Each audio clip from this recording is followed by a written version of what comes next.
At this moment, we heard a great tumult under the terrace of the Élysée-Bourbon. It arose from 2 regiments of tirailleurs of the guard, which were formed of volunteers from among the workmen of the Faubourg Saint-Antoine. They were defiling in disorder in front of the garden, at the head of an innumerable column of people, calling loudly for the emperor to place himself at their head and lead them against the enemy, requesting him to suffer them to execute justice on the traitors who spoke of sending commissioners to the headquarters of the enemy in order to sell France again, as they had done in 1814. Those regiments composed a part of the force which, on the previous evening, having been placed under my command, the emperor commanded me to order them to return to their post, presenting himself to the people, addressed them in order to allay the effervescence. One of the orators of the Faubourg addressed him in return and reminded him of the 18th Brumaire. The emperor interrupted him, raised his voice, and said, "You remind me of the 18th of Brumaire, but you forget that the circumstances are very different. On the 18th of Brumaire, the nation was unanimous in its desire for a change. Nothing but a very feeble effort was necessary to accomplish the desired object. At present, torrents of French blood must be shed, a single drop of which shall never be shed by me in defending a cause which is wholly personal." The slightest signal of approbation instead of this address at the heads of the deputies who had eagerly accepted the abdication would have fallen as a bloody evidence of the love of the people for the sovereign whom they had chosen.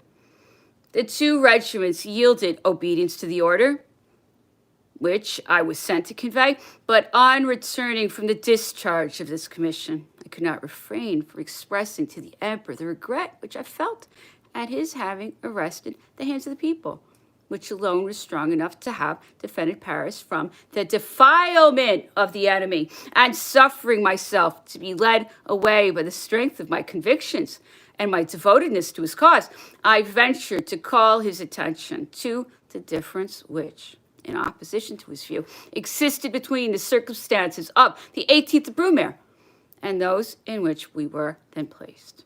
At the former period, there was need of an army to overturn an established government.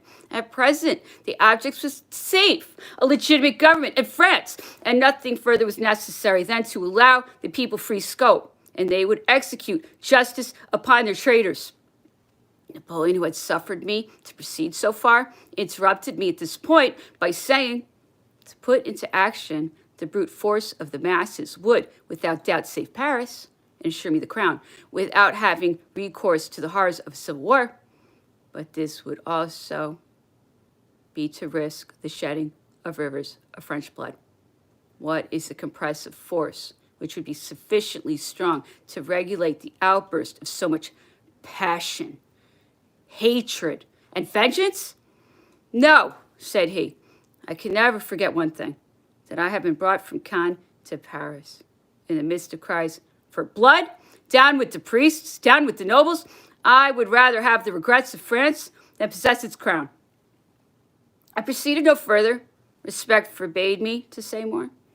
Fouché and the Royalist Committee, although aiming at very different objects, for a moment united in their efforts to give currency to the conviction that Napoleon's abdication in favor of his son would be the anchor of safety against the entry of the Allies into Paris, and the return of Louis XVIII, the leading men of the 2 chambers, and everyone in Paris who had or could have any influence whatever upon legislative assemblies or the workshops.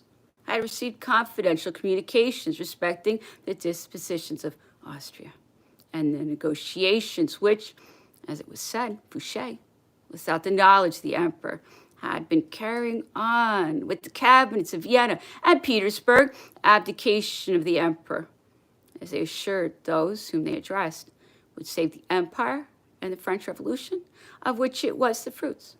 And the King of Rome being proclaimed, the allied armies would stop as if by enchantment.